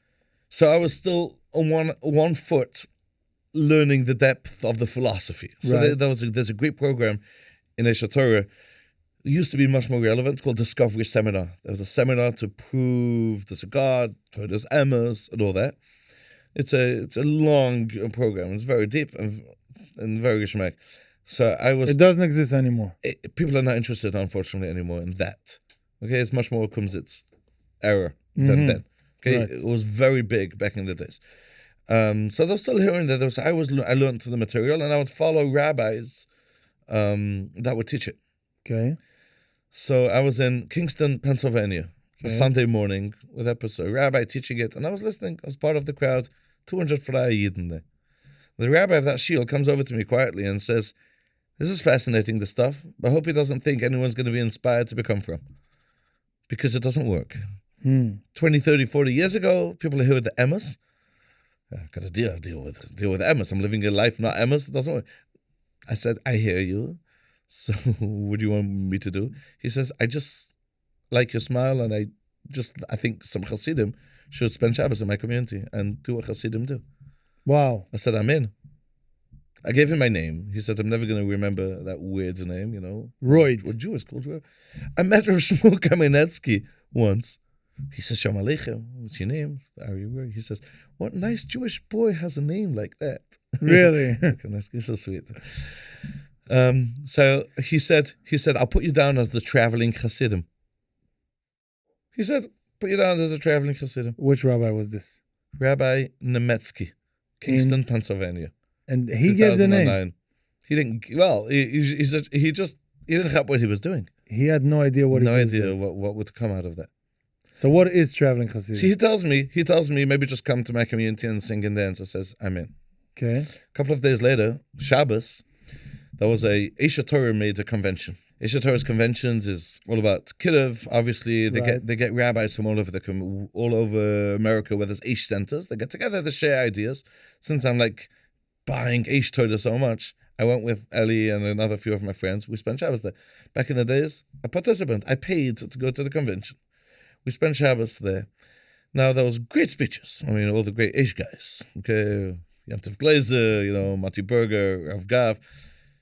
But very, very Litvish style. And there's no singing. So in all the keynote session is done, Lit Shabbos Banacht, we sit around the table and we sing. You and your friends? Me and my friends were singing Koach Soiv. In the lobby? In the lobby. And slowly more and more people started joining us. And a guy pipes up. He says, this is so geschmack. We're always thinking of ideas to do for our community. Maybe you guys, this group, come to my community and spend Shabbos and just do what you're doing. Wow. So I said, what do you mean? We're the Traveling Chassidim. We do this. We're invited to Kingston in 3 weeks. So nice. He says, are you available next week? And next week is Shabbos Chanukah. I said, I'll speak to my secretary. I'll check if there's available. I love this. And that next week, for Shabbos Chanukah, we went to Philadelphia. There's an area in Philadelphia. What's it called? I forgot the name. Interesting name. Sounds Welsh. Okay. Whatever. It might come to me in a moment. We went there, we spent there the first Shabbos, Traveling Chassidim. We planned all week. We got to davening, we prepared. It's a cute group. 2 weeks later, or whatever, we went to Kingston. By then, we knew how to do it. Right. And as I say, the rest is history. By now, we do 45 Shabbatons a year. Wow. How many years? In 2009, that was the first year we started. That's 15 years. Yeah. 15 wow. Years. We've been traveling the country. Canada. We opened up a branch in England, traveling to TC UK. Really? And almost every week of the year, there's a Shabbos. What was your last one? What was my last one? Shabbos Chanukah? You should thank you. Shabbos Chanukah, that was a Shabbos in West Orange, New Jersey. Nice. This week's Shabbos, there will be a Shabbos in the furthest point on the map. Where is that? I don't know. I know. Seattle, Washington State. Oh, nice. A week later, there's going to be 2 groups. One in San Antonio, Texas, and one in Calabasas, California. So how many people is Traveling Chassidim? So now we have, Baruch Hashem, a very large group of volunteers. We're all volunteers, nobody gets paid. And every Shabbos, a group of 5 Ingalat families, wives and kids, and go and tour a community. And who, they take care of the food? They take care of the food. I have to make sure, obviously, it's a good kosher, yeah. Nice. And then this became my life. And then looking back, like Noach Weinberg is a pioneer. And he thought independently, and he opened up Moistus, he opened up Balachiva Moistus. And looking back, like, that's why I liked him Chaim Tzvi so much. He thought, and he has his Mahalchim, and he has his Gemurah, he has his Mefarshim, his own Sfurim on Shas. And like, think and be yourself. Wow. And how is Traveling Chassidim funded? Oh, it's a good question. It's not too well funded. The guys that invite you for Shabbos, they pay. So they cover the travel. Tickets. Okay. And of course, like every organization, there's a lot of organizational stuff. And one example, phone calls? Well, we need some, by now, because there's Shabbaton every week, it takes, people don't chap, just to organize a Shabbos, for sure, there's like a good 15 hours a week. Someone has to booking all the people, all the beds, making sure they have what they need. There's a lot of work. And then there's, as I said, there's always going to be additional costs of bits and pieces. So we get donations. To get to the airport, from the airport. Yeah, there's always going to be a lot of additional costs. Interesting. Now, coming back to like my story, so then... Do you have a website for Traveling Chassidim that people can donate? TravelingChassidim.com, yes. There's an option to donate there. I think so. Okay, I hope so. I want to put it in the... Okay. So now... We want to show a clip. Laser, we want to show 2-3 clips of Traveling Chassidim dancing and this. So one of the things we do with Traveling Chassidim, besides when we travel, and then a lot of times we bring back groups from all over the country to Monsey. We call it a Shabbos in the Shtetl. So they saw a few Chassidim in Texas. spend Shabbos in Muncie, Ah. Shabbos in the shtetl, and we take them to Tisch.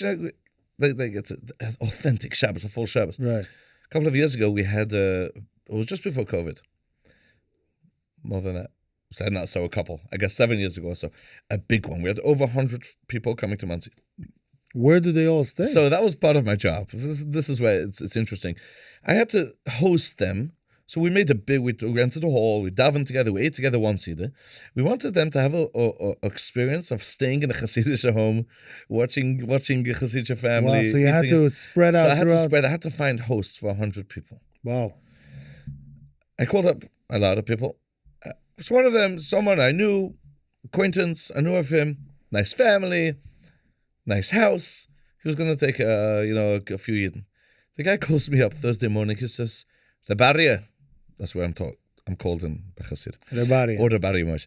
There's no way I could do this. He says, I'm not sleeping all week since you called me. And I said, yes, I can't sleep. Why? There's no way I could do this. I said, why? What's your problem? He said, I've been going over what would happen.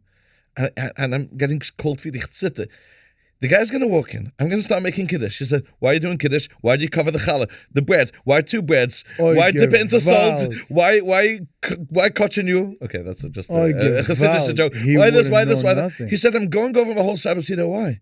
And I said to him, no, why? The guy's marrying off kids already. I said, why? And no clue. I said, Carlebach, nobody's coming to your house. I just wanted you to prepare for your own Shabbat. Yeah, but it was a color war, but you're giving him now homework. I said, you chap? What you're asking me? Wow. You go through a Shabbat Seder every single week. You've no clue why you're doing everything, and you're afraid the fly Yid may ask. Thank you very much. Do your homework. How many people are like that? That's so sad. And what about the kids asking why? Someone else once asked me, I'm afraid to host. He might ask me, is there a God in the world? I said, no, what do you think? What do you think? If he's not sure, who should be sure? Thank you. Wow. I'm not saying this is a reason to do kiddush. But first of all, in ourselves. That's so interesting. It's so interesting that it woke him up. We don't know stuff. It is a reason to do kiddush for ourselves first. Get to know your heritage. The emes of it, as Rabbi Noach would say, that's emes, and the beauty of it is just so beautiful. Look what Marvin from Texas done. That's right. She has a tremendous chis. Wow. Are you still in touch with him? No. You should. We lost contact. Send him a link for the podcast. I've tried to stay in touch with him. Oh, he's gone? He's done? He's done. He's an interesting fella. He did his job. He came in to do his job. It's interesting. He's alter buche. He did his married. job. He did his job.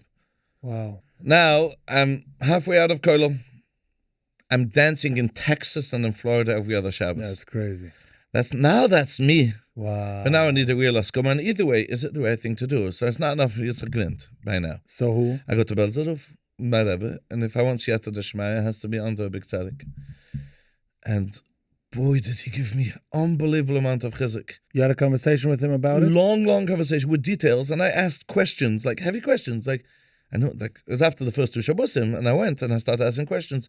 Like, we sit mixed. No. And he goes, how does he answer that? You know, Belzerov, Steinish was different. He goes, wow. I said, we're Chassidic people. So he says, try put up a mechitza. You're doing kiruv. Wow. And I asked all the questions. And then we went into more personal. It's not anymore a heta here to take down mechitzas anywhere. Of course not. If someone needs something, you can go to Belzerov yourself. But that was for the Traveling Chassidim. But then I'm in my element. Right. So I'm singing and dancing. I don't give speeches over Shabbos. We're singing and dancing. And I'm connecting with Yidden. I want so badly to come for Shabbos. Please. I have to convince my wife and kids. Please. Because you smile, that's what we need. I want to come. And there's, the connect with Yidden. It sounds fascinating. It's all about connection, and you could do that. We connect with Yidden.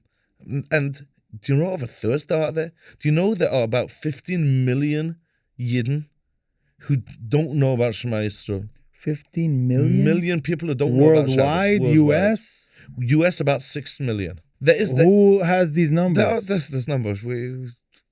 So there is some work. There's some work. And there's a tremendous tumor, and they want to. When you meet a Yid, they melt. I got a lot of pushback also from the professional kiddush organizations. Without names. Yeah, like, come on, you can't do Kiruv. You look way too scary. Okay. I always like to joke. When I get up to speak now in the places, I always say, like, to excuse my appearance, I say, behind every beard is a clean-shaven face. There is such a concept. There was, at least, that people in Kirov have to sharpen up. So interesting. I've noticed over the years, a Freie Yid looks at the Frimme Yid and he's afraid we're going to look down at them. And unfortunately, we do. That's something which everyone has to learn, that he's a Yid and he's your brother and don't judge. But some Chassidim have the same experience, vice versa. They think they look down at them. Because they think that you look down, so automatically I'm looking down at you. Okay. So the initial approach for Chassidic Yid to approach a Freie Yid, I agree, is harder. But if you think about it, if you give him a hug, the impact is way stronger. I don't mean because we're heavier. The impact is strong because a cool, dude, with a old yarmulke on his head, and big gelled hair, accepts a Freie Yid. The Freie Yid is thinking, okay, he accepts me. He's semi-me. He's not real, yeah. But that guy with that long beard accepts me. That means I really am Jewish. Wow. Our Chassidic Yid does Kidduv, the impact is way stronger. And Kidduv just means smiling to someone in the street. And you're in Costco and Walmart, and someone stops you and asks, says Shabbat Shalom, which, by the way, every one of us, and probably all the viewers have had it, they just don't chap. And we say, oh, Shabbat Shalom. They're telling you I'm a Yid, to talk to me. Stop for 10 seconds, stop for a minute.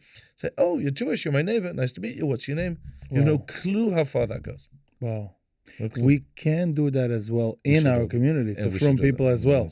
That's right. We should not walk by people on that's right. And Shil and So I want to come back to Belzerov. So I would ask those questions, but then he also gave me, as in, this is who you are. Wow. And that was the ultimate, because he says, he even tells me, I know where you're from. I don't mean, not Manchester. He says, I know you're coming from Muncie. And his language was, sei verstehe nicht, dass ist, I'm going to machen a rash. A bunch of comments, Muncie. This is crazy. You're poking a bear. Yeah. But he adds, but you spoke to me, and he used this term. He said, and this is man shitte. Wow. That's a backbone. It's a real backbone. And over the years, I'm very blessed to have a type of relationship, which I don't think most Belzer Chassidim have. And I'm humbled because I'm a younger man, but I would go, and he was like, oh, let's talk. Wow. And he would talk to me for 20 minutes, a half an hour. I had ones, that doesn't happen. That doesn't happen. Elul, in between kvitzas, kvittlich, would stop. And I was there for half an hour. That's crazy. And we would talk about what things we do, what I do, and he would always give me the chizuk that this is my life and this is what you should be doing. And he pushed me, this is what you should be doing. And looking back, and I never chapped, and you know what? I'm mamish chapping now this moment. I asked him a question that I love learning. And you see I'm doing so much kidduv. And where should I put my effort? And he said, Nishkan stira. And I was like, a simple line. It's not a simple line.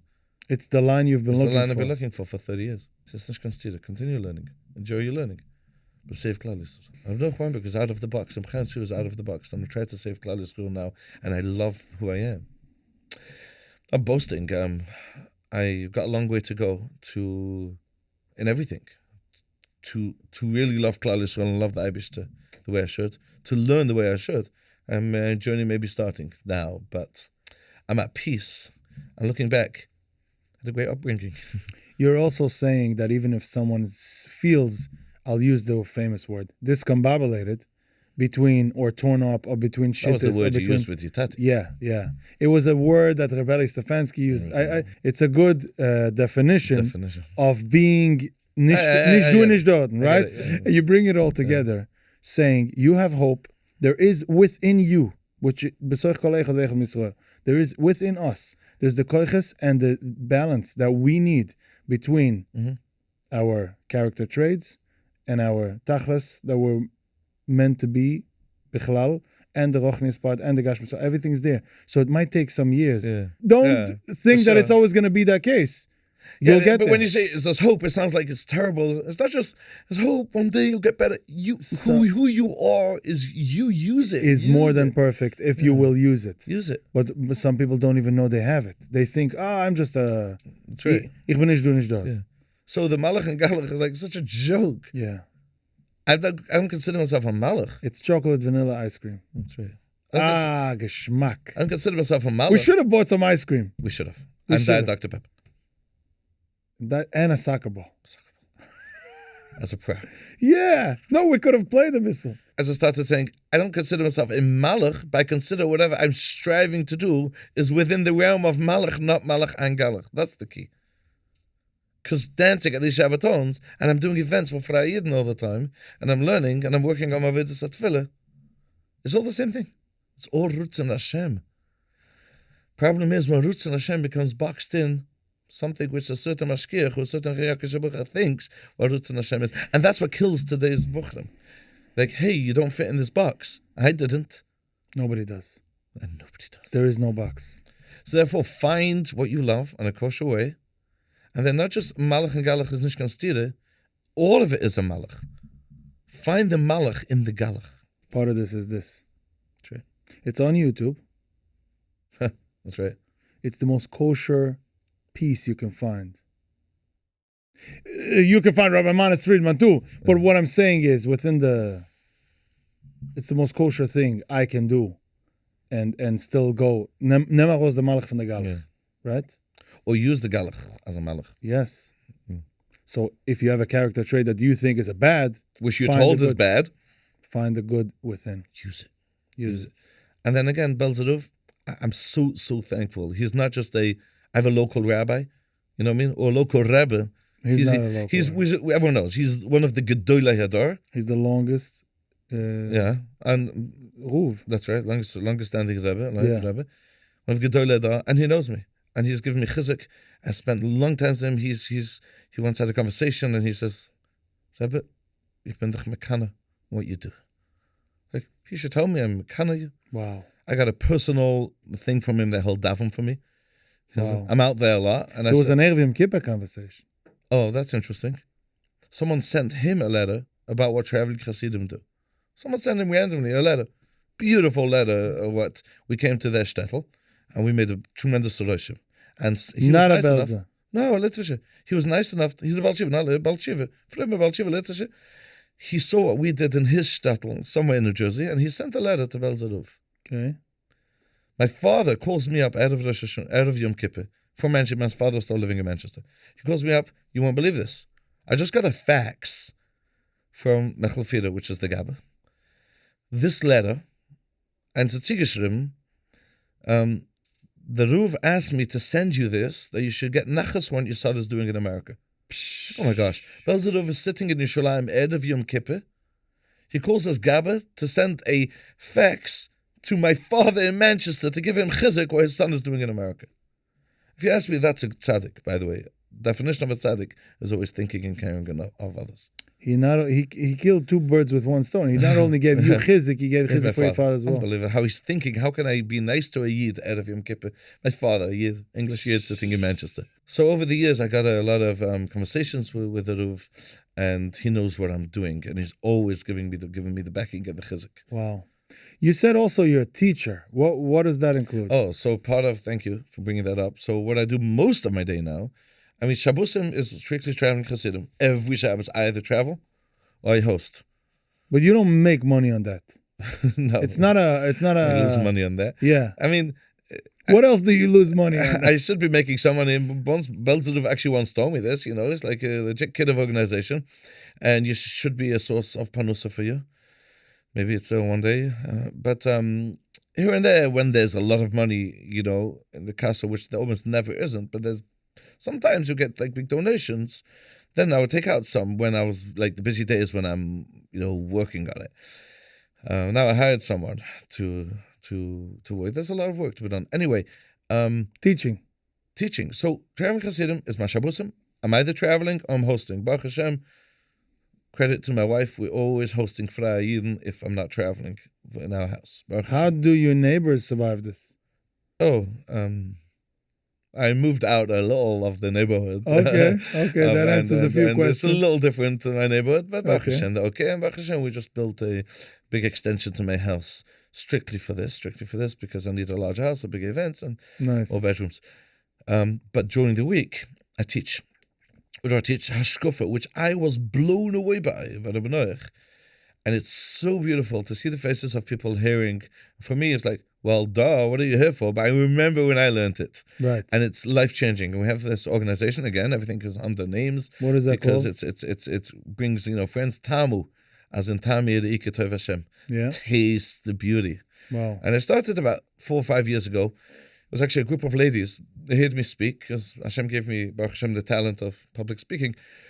And they heard me speak, whether it's kind of tuning or something, and they said, we have a group, we get together and we hear speeches. Do you want to come to my house and teach? And I taught something there. They liked it. By now, Canada Harder, I have like 13 groups a week.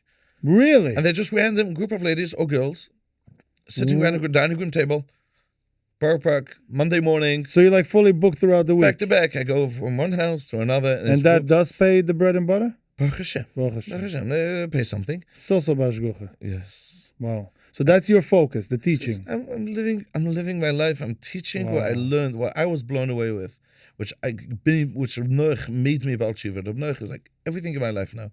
He made me Baal Tshuva. He made me really love Yiddishkeit. And all I do is I teach it over and over again to more and more people, Monsey, Borough Park, wherever I could. Wow. And there's groups of people, there's a tzimur, and people want to learn about Yiddishkeit. Today you have a group, like in an hour. You're supposed to be by a group in Borough Park. And then another one after that. Really? Baruch Hashem. Wow. Yeah. After 3 this morning. Really? Baruch Hashem. That's a lot. Isn't that too much? Like, when do you rest? You have to love your job. You're enjoying it. Says, if you don't love your job, then it's apikarsis. Why are you working? To make money? So you have to work what's your tchinas hanefesh. If you work anything in your life which you don't enjoy doing, you just gave me a lot of chizik. Thank you. You need to enjoy what you do. So, I'm enjoying this. So am I. Good. Thank you. I wish this shouldn't end. We could do this weekly. I love this. Enjoying it? I love you. I love the whole idea. And you triggered me so many times throughout. So I want to continue just pushing the Talmud for a second. Yes. So Baruch Hashem, I love what I'm doing because I'm teaching Torah, a different type of Torah. I'm certainly missing Yevumas and Ksibas. I'm Belzadov Thomas Ishkanstira, and my dream is... You're covering the 10%. I'm covering 10%. On that 10%, you have a foundation. Yeah. But my dream is to build this Talmud, to get more speakers and more teachers. And I don't need to be the Megachia. I could be the Rosh Hashiva. I can come in once a week to every place, give a Shir Klali on everything we've learned, and to make sure they understand what a Midah B'tochen is.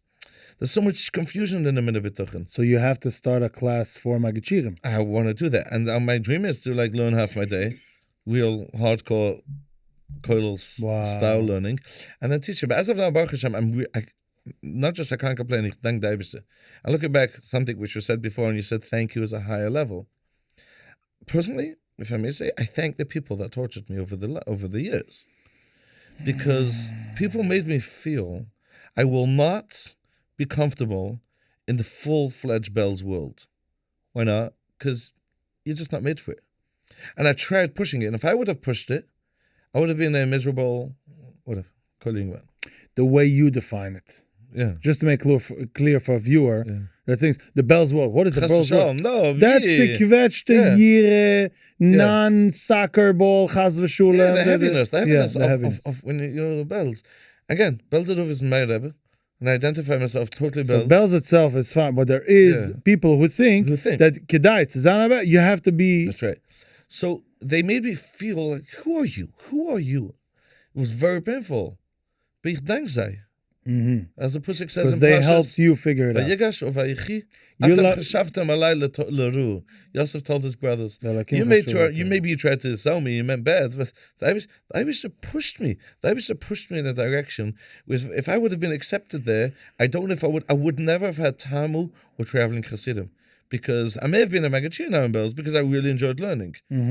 I'll never be a Magachir in Bells today because, who am I to be a Magachir in Bells? But you know what? I have way more Talmidim now.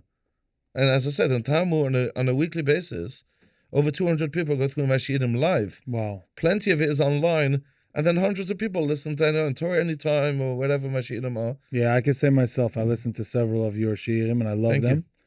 Thank you. I would love to join such a group. If you do Magid Shiurim and stuff, I don't know if I can tell girls shirim, not but I about could girls. do buchrim and first for myself It's not about girls. It's girls and women willing to to listen. listen, and therefore they want to hear. And especially like talk about girls versus like ladies I have, but girls I also have a night seminary for girls that work. So once a week, once a week in Borough Park, they work. So But and they I'm- hear a scuffer, and they're so alive, and it's amazing to see how like they went through the whole system. And I'm not here to bash the system, chas v'sholem. They're great girls, but what they learn in a half a year to a year outside of they didn't pick up their Right. whole life. Right. Because Right. we give clarity in a minute bituchin.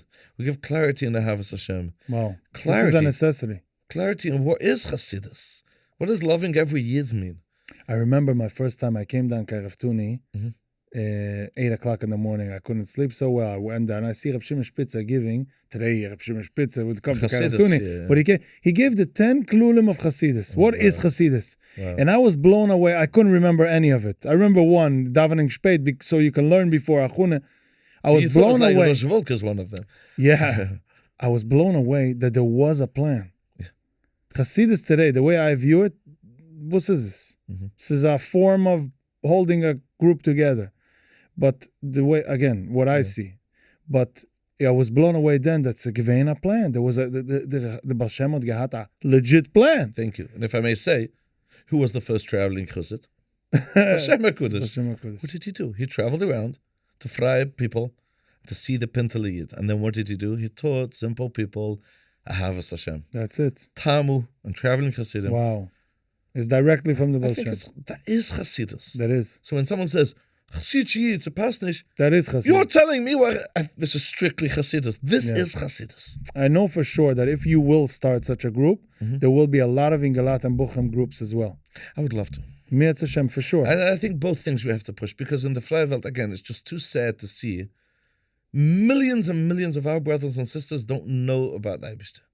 And again, I could push both. We should push Traveling. That means For me, it's sadder to walk into Bismedrash in the morning. Adi, and we're see fighting. in- You're going back there the whole time. Yeah, to the Frimme. You know, Because I would follow you. I was there. Adi, I would do the same if you'd be on my side. If you'd just be speaking. Oh, okay. In other words, Because they're you need equally as- both. But we need both. Yeah.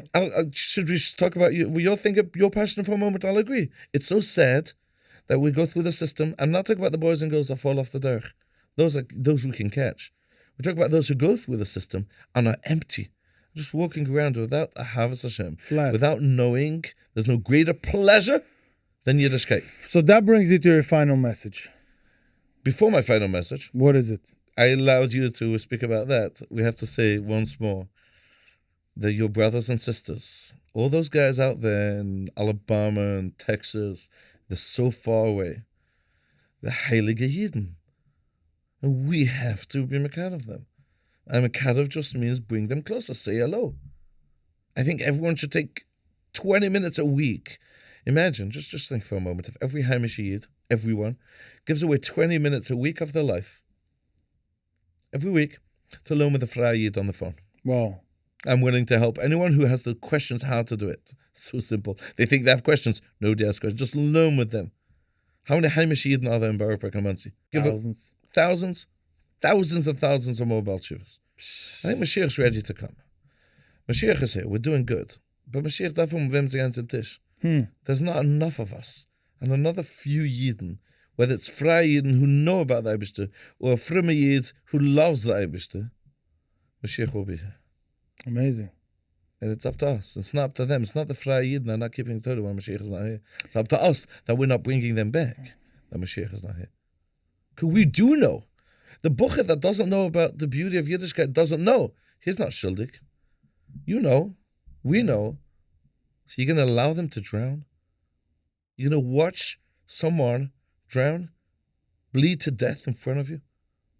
Whether it's a Frei Yid or a Haimish Bucher, they're bleeding to death in front of our eyes. We're not doing anything. It's on us.